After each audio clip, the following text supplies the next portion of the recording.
So good morning, class. We are continuing in our study relative to Elijah the prophet. I have given an assignment, which I'm expecting for you to have done some work by the time we get to the end of this study. And we still got about 2 or 3 weeks to go before we get to that end. But here's the point, and that is that I wanted you to find everything you could find out about Elijah. I mean, he's only got about 3 or 4 chapters here in 1 Kings that we read about. But he's one of the most important prophets of the Old Testament. That's why I wanted to encourage you to do some study, do some reading, get some outside reading, some sources, historical, whatever. International Bible Commentary, for instance, or something like McClintock and Strong's Encyclopedia of the Bible, or you can get, a Bible handbook, get Easton's Bible Dictionary. Did you get something? And read up about Elijah. And we'll talk about him, again in 3 or 4 weeks. Now, we're going to talk about him a little bit today because we're at a point, if you take a look at the handout that I've given you, the last 5 lessons we've already covered. These were the titles and so forth. So maybe it'll serve as a kind of a reminder. But today we're looking at Elijah, the troubler of Israel. That is 1 Kings chapter 18, it's verses 17 through 29. I think you're probably going to want to have it open this morning because we're looking at a series of questions that we want to ask based on those particular scriptures to see if there's something there for us that we might even apply in today's situation, even though we don't have Elijah the prophet standing with us. And while you are doing that, I'm going to give you a little hint, a little tease about something to come at the end of the quarter, the end of these lessons on Elijah. John the Baptist was asked, "Are you Elijah?" What did John the Baptist say to that question? He said, "No, I'm not."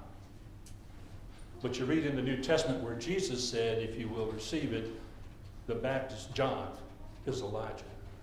Is that a contradiction? That's why you need to do some reading. There's an answer. And we want to ferret out that answer at the end of the lessons that we're going to have relative to this class. Now, what is the goal of this class? The goal is I want to discover why is it that Elijah fled from Jezebel. There are several reasons that some people have suggested. You probably have heard them all. I'm not going to do that right now.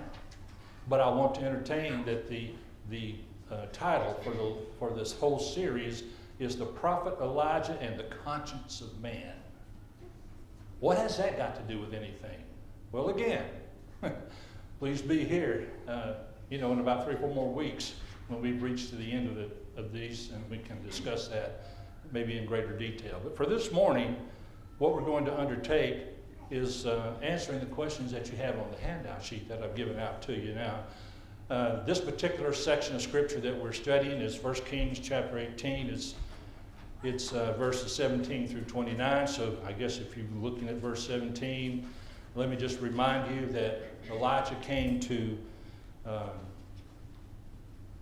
Obadiah, and he told Obadiah to go and get Ahab and tell him to come and meet me. Obadiah didn't want to do that. He said that this man has, that is Ahab, the king, he has searched for you and never could find you. And he has sent word throughout, not only his kingdom, but others searching for you. No one knows where you are. And I am afraid. That's Obadiah's problem. I'm afraid because as soon as I go and tell him that you are here, the Spirit will take you away and he will come and he will not find you and he will kill me. So we kind of rehearsed all that already. I don't want to go back through all that, but we're at the time where Elijah told Obadiah, "I will be here, you go get him." And so that's what happened. Obadiah went in search of Ahab and found him. So here we are in verse 17. And it says, it happened when Ahab saw Elijah. So you got to remember, in chapter 17 is when we first read about Elijah. And he has come and says, he sent a message to Ahab, king of Israel, that, and remember, Israel is the 10 tribes, the king of Israel. And he sent the message that there will not be water in the land until I pray for it. And so Ahab been looking for him ever since. Well, now here it is. And Ahab has found him, been brought to him. And so verse 17 says, it happened that when Ahab saw Elijah, that Ahab said to him, is that you, O troubler of Israel? Okay. So that's the expression. What do you make out of this greeting of Ahab to the prophet Elijah? What does that sound like? You've been introduced to somebody for the first time face to face and you say, oh, are you that great troubler? What's that sound like to you? Blaming everything wrong on Elijah. Yeah, and what's wrong, Bob? Well, drought. Drought. You are the reason. You are the one. And you are the troubler of Israel. But what does Elijah say in response to all of this? He says, no, I'm not the troubler of Israel, but you and your fathers before you, you are the troubler of Israel. Well, let's read about why. Verse 18. I'm not troubled, Israel, but you and your father's house have, in that you have forsaken the commandments of the Lord and have followed the Baals. Now therefore send and gather all Israel to me at Mount Carmel and the 450 prophets of Baal. So what is Elijah saying to him?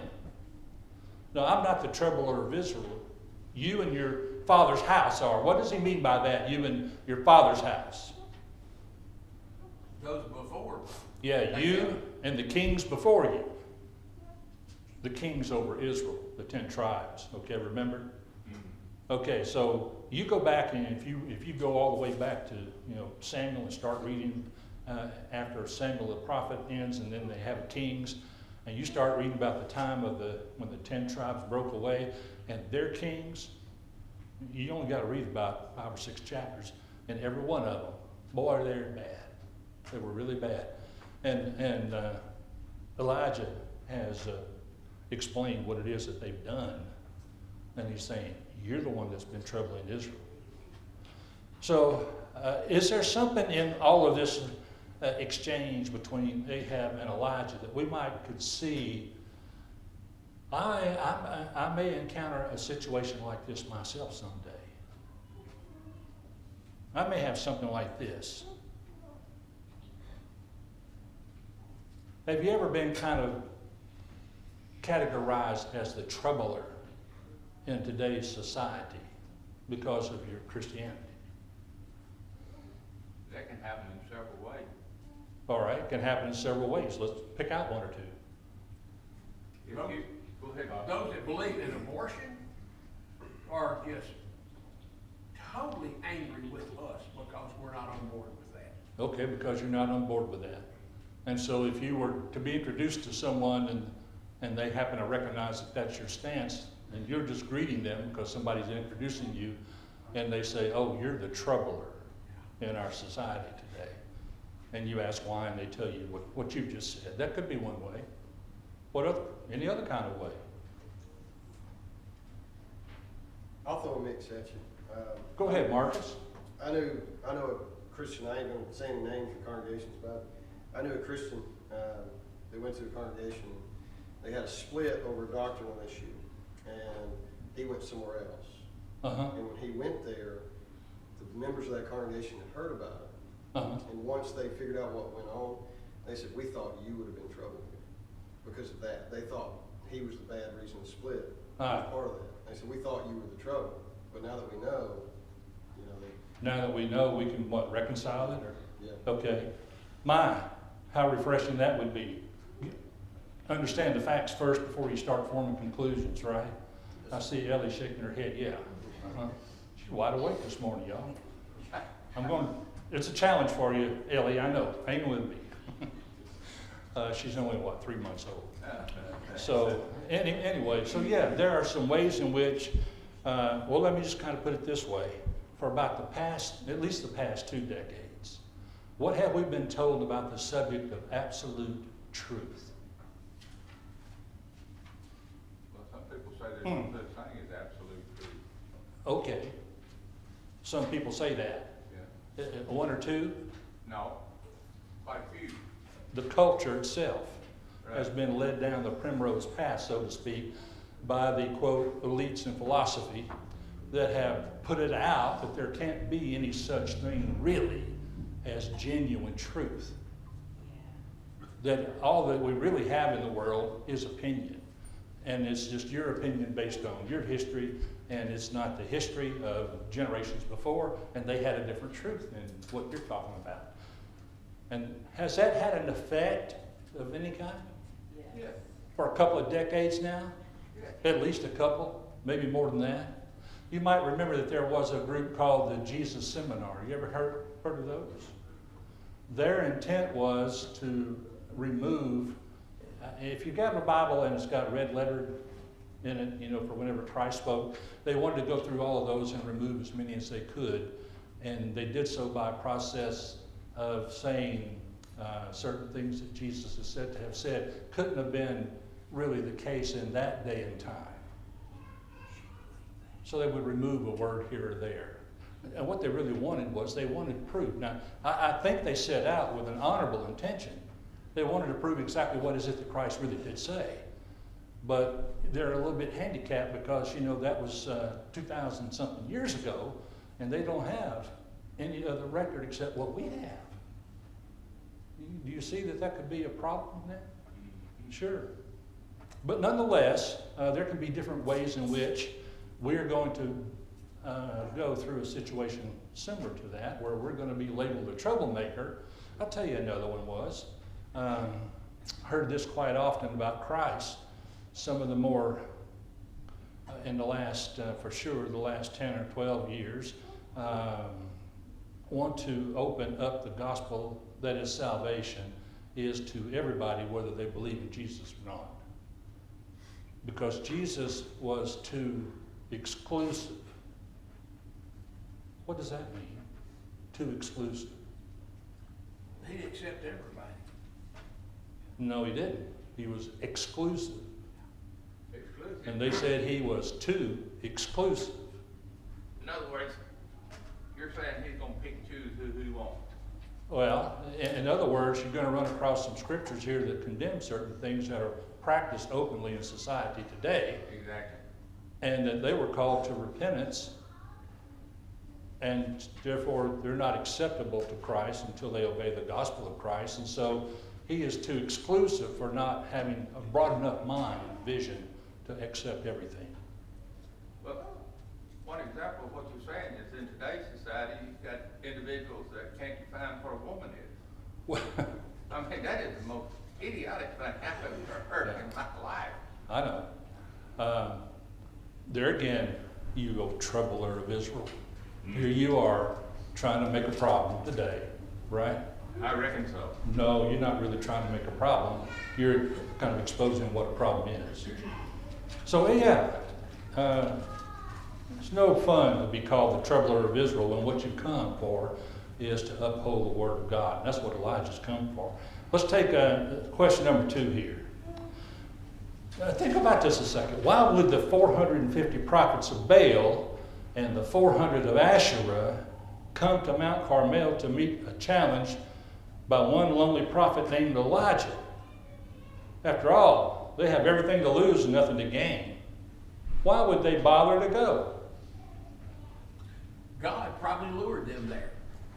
Well, I would say you can say it like this. Yeah, there's just one lonely prophet out there. He's Elijah, but man, he's loud. And everybody's hearing him. You know, we know what he's saying. Maybe we better go kind of defend ourselves. Well, there's the big consequences with Ahab and Jezebel, too. What? Consequences with Ahab and Jezebel. Consequences will they have in Jezebel If they didn't go. if they don't go. Now, there you're kind of hitting at what I was. You and I were on the same page about that. There's something undercurrent of things here. First of all, if you don't know who the Baals and the Asherah are, can somebody help us out? What are the Baals? The false god Baal is a, that's what it is. He's a false god that people over there in that day and time began to worship. And he is, I think, the male god of the Phoenicians.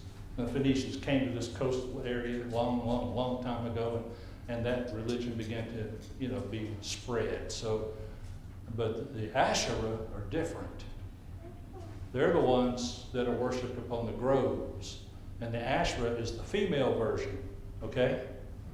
And so that's when Elijah talks about the Baals, that's what he's talking about. So he has sent for, so Ahab, I want you to call Israel to come, and I want you to call the 450 prophets of Baal, and I want you to call the 400 of Asherah. And so we're kind of entertaining the question, well, why would they bother to go? It appears as though they've got everything to lose. If they lose out on this challenge, they might lose something. They might lose a lot. And two, they probably got the mindset of Obadiah. Even though Obadiah is trying to do the right thing, he don't want to interfere and get himself in trouble and get killed off by Ahab. Okay. So they can run amok in that same direction if they don't show. Of course, their outcome's not going to be too good anyway. All right. So now, let's just entertain this as a kind of a question. So Elijah's there, and he's issued a challenge. So if we're looking at this text of Scripture here, and you can just note the reason why he is there, of course, is because of the influence that Baal worship has had among Israel. And so the Israelites are the ones worshiping Baal. Sometimes they worship God too. It's just kind of whatever floats the boat, And so the prophet has come, he has issued this challenge, and he's expecting those to be brought before whom he's issued the challenge, and he's going to settle the issue. So that's what we should do, right? We should just go out and start issuing challenges and be like Elijah. I don't know that that would be the appropriate action to take, but because this gets pretty seriously showy. Pretty seriously showy? Yes. I mean, coach you on that. Showy, okay? Yeah. It's serious business. He's a very serious prophet, isn't he? And by the way, it is him out there. Where are the prophets of God? It's just Elijah. Why?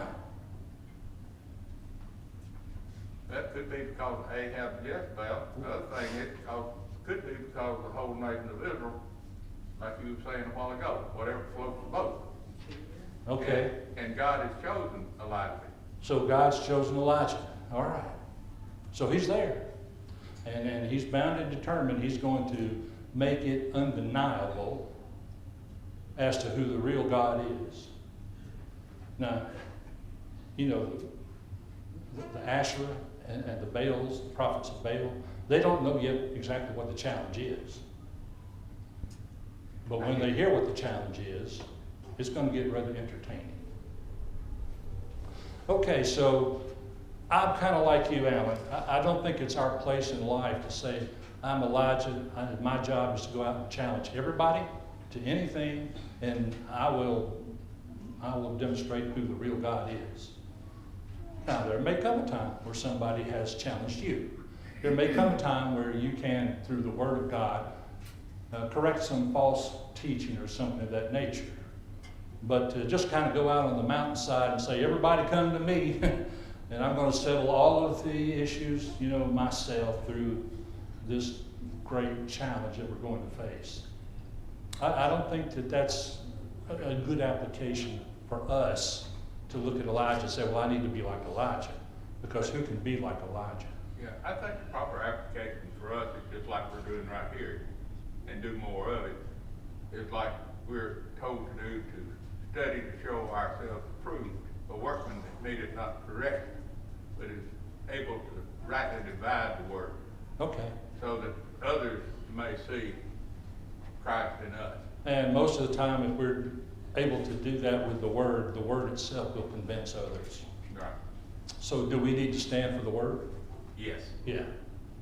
And if we are pressed for a reason for the hope that's within us, what are we supposed to do? Be ready. We're supposed to defend it. That's right. We're supposed to give a ready answer, right? 1 Peter chapter 3, isn't it? Give an answer to every man that asketh you a reason for the hope that's in you with meekness and fear. You give the answer in meekness. Kind of goes back to what you were talking about a while ago. If initially, when that issue sprung up, if somebody had shown some meekness, they would have had an opportunity to give the answer. But we don't too often decide we're going to be meek when we are upset. But somewhere in the back of our data bank here, we need to maintain what Christ said. He didn't come to the world to condemn the world.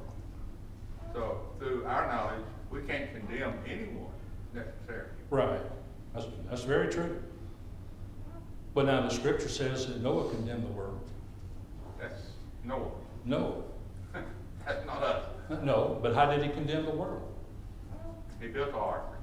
Huh? He built the ark. He Okay. preached about God. He did what God said to do, and the flood came and other people didn't come aboard. Noah didn't condemn the world. He was a preacher of righteousness, so I'm sure he was sharing what he understood and knew. But it was ultimately the condemnation came because people just refused to hear God. Okay, well, I appreciate that. Number 3. What does this phrase here at the end, the 400 prophets of Asherah who eat at Jezebel's table, what does that tell you? He pretty much controls them. Well, first of all, what does it mean, they eat at her table? But she's going to entertain them. She takes care of them. They're on her payroll. They're on her payroll. Good answer, Bob. I don't know why, Bob, but the way you said that reminded me of a conversation I was having with somebody a couple of years ago. And we were asking about their kids. They're asking about our kids as friends of ours.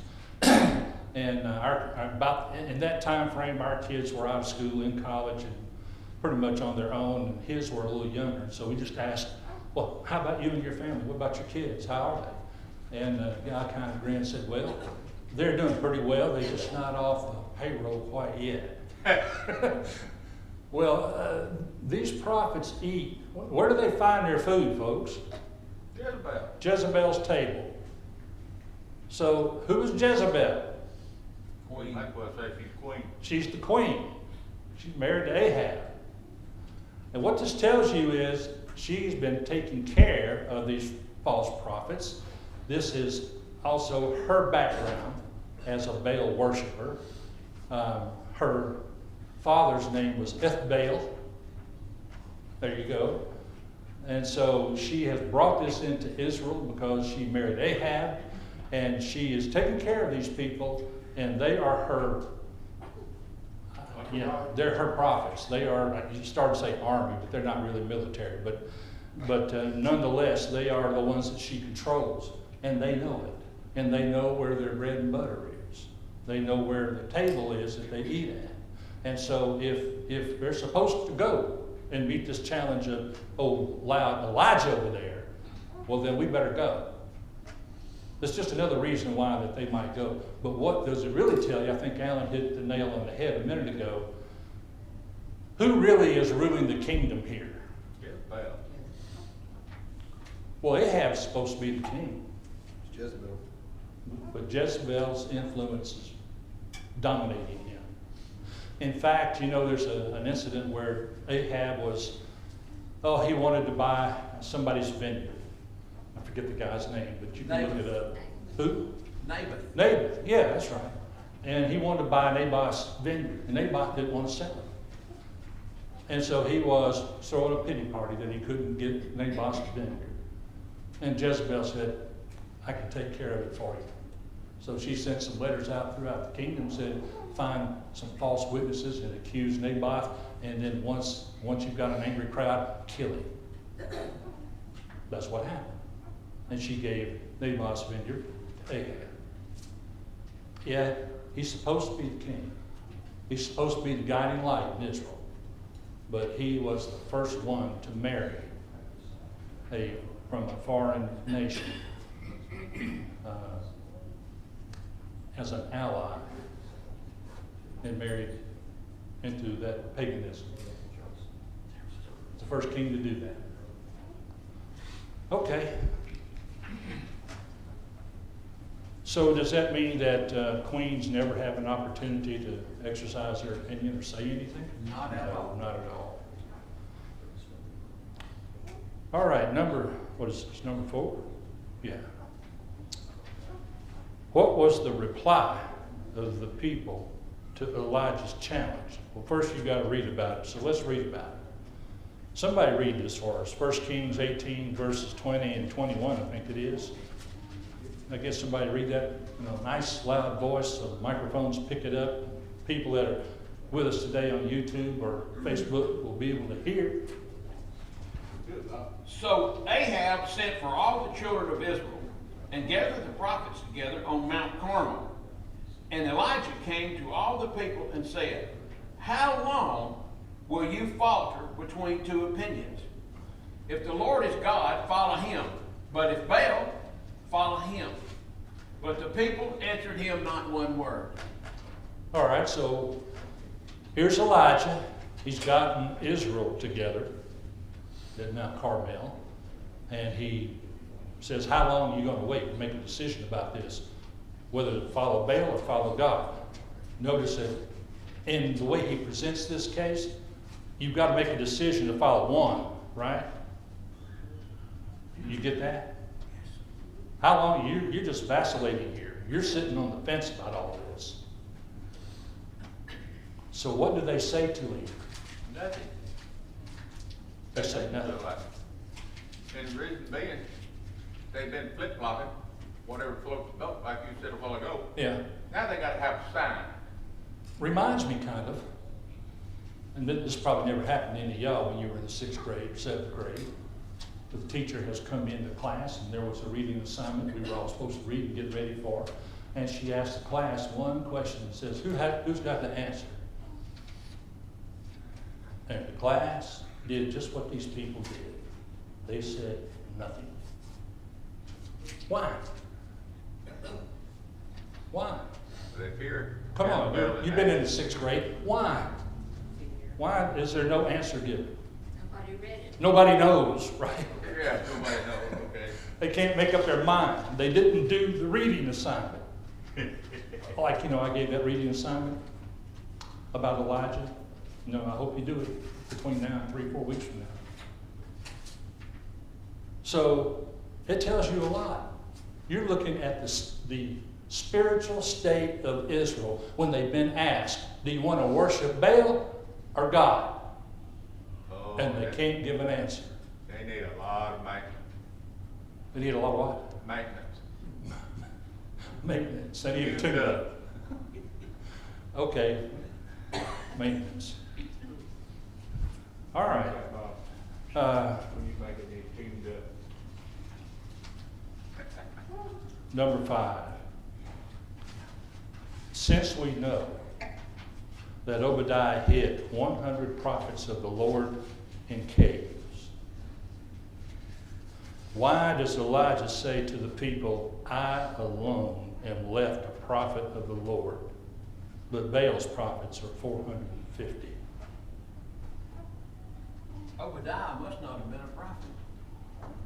No, Obadiah wasn't a prophet, Bob. He's a government official.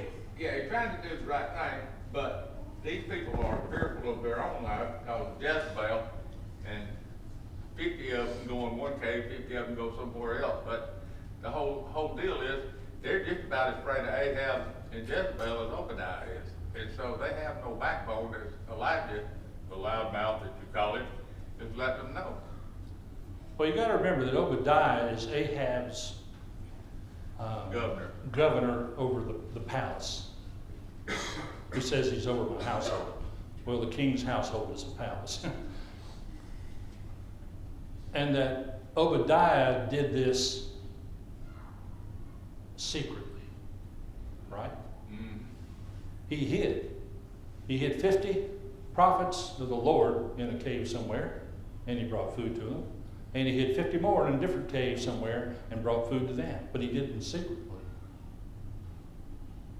So the point here is, since we know there are 100 prophets of the Lord somewhere, why does Elijah say, I am left alone, the only prophet of God? He's the only one that's confronting Ahab and Jezebel. Nobody else is speaking out, are they, Bob? No. They're in the caves, they're being fed, they're not talking. And Obadiah did it in secrecy, remember? And now that Elijah has opened his big mouth and issued this challenge, Obadiah's secret is going to be out, right? And so, when Elijah says this, I think you're right, Bob. I think what he is saying is nobody is confronting this, nobody is addressing this. And you could even say, just think back to the verse before, when he asked them, how long are you going to wait between two opinions, follow God or follow Baal? And they couldn't give him an answer. So he's the only one that's addressing all of this, and he's addressing it to them. And so he's kind of turned up the pressure a little on them. You got a decision you've got to make. And so now he's going to talk about the challenge. No, I don't think it's a contradiction. If you do enough reading, you'll find that some people think that Elijah's in contradiction because of making the statement, because you've got those other 100 prophets of God that are secretly hidden somewhere. That's not a contradiction. He's the only one talking about this, the only one who's come to deal with the problem. And besides, what do we learn later about Elijah? Well, never mind. We'll take that up in 3 or 4 weeks. Okay. But let's move on. Number 6, when Elijah explains the details of the challenge, what do the people say to him? Well, what are the details of the challenge? Prophets of Baal are supposed to bring 2 bulls, and them choose one, and Elijah the other. They're supposed to put wood and the sacrifice on the altar, and they're to pray to their God and see. And Elijah's going to pray to God and see which one of them sends fire down from heaven. All right. And whichever God sends fire down from heaven is the real God. Okay, so what has Elijah just done? He put forth the challenge. Yeah, he put forth a challenge, but he put forth a challenge that no one can deny. Yes, because they're all going to see it. He's done more than that, Bill. Go ahead, Chris. Baal occupied 2 positions in the panoply of gods in the Canaanite world. He was I guess what you'd say, a fertility god, but he was also a storm god. And one of the reasons why the drought hit those people so hard, if memory serves me correct, they thought that Baal during the summer, during the dry season, went to the underworld. That's true. And when he came back out from the underworld in autumn, he brought storms. In other words, he brought rain. Mm-hmm. Well, if that's the case, when the extended drought was issued, it was a direct affront to Baal, basically saying Baal is helpless to do anything about this, even though he's your storm god. Even though he brings the rain in the fall, he's helpless to do anything about this. The same thing here. If he's a storm god, then he's the one that's directly going to be able to bring fire from heaven and consume the sacrifice. Mm-hmm. So it's not just an impossible feat, for humans to do, but Yeah. it's a direct assault on who Baal is supposed to be and the powers he's supposed to have. That's right. Very good observation, Chris. Appreciate adding that to the class, because it kind of reminds you of Pharaoh down in Egypt and those 10 plagues You know, you've heard about those things. Probably you've seen the, Charlton Heston as Moses and all of that, the plagues against Egypt. Every one of those plagues was against an Egyptian god. Think about that. Yeah. And that's kind of what Chris is saying here.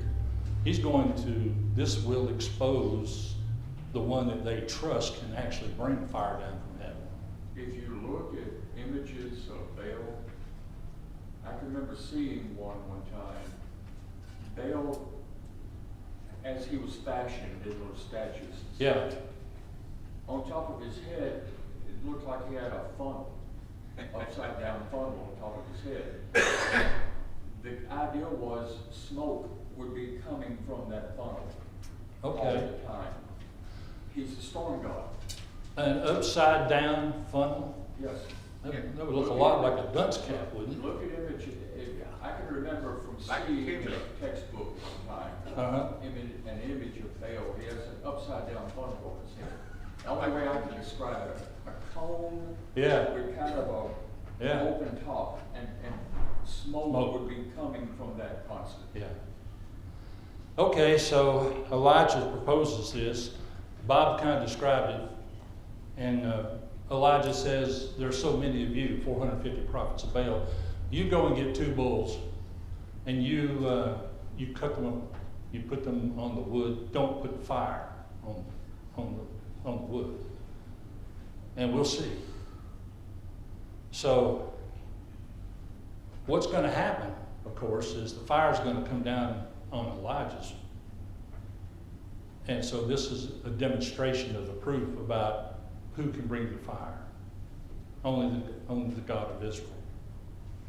And there's an interesting part to that before the fire gets to, from heaven. But I can just visualize these people jumping up and down, screaming and hollering. Elijah's mocking them. They get to the point where they're so involved, I guess, obsessed, or whatever you want to call it, they start cutting themselves and screaming and hollering even louder. Okay. And the blood just flows everywhere. That's a buzzer, so we got about maybe a minute left here. Let's just kind of wrap it up this way. The question was, what did they say? What did the people say to Elijah when he made this challenge and explained it?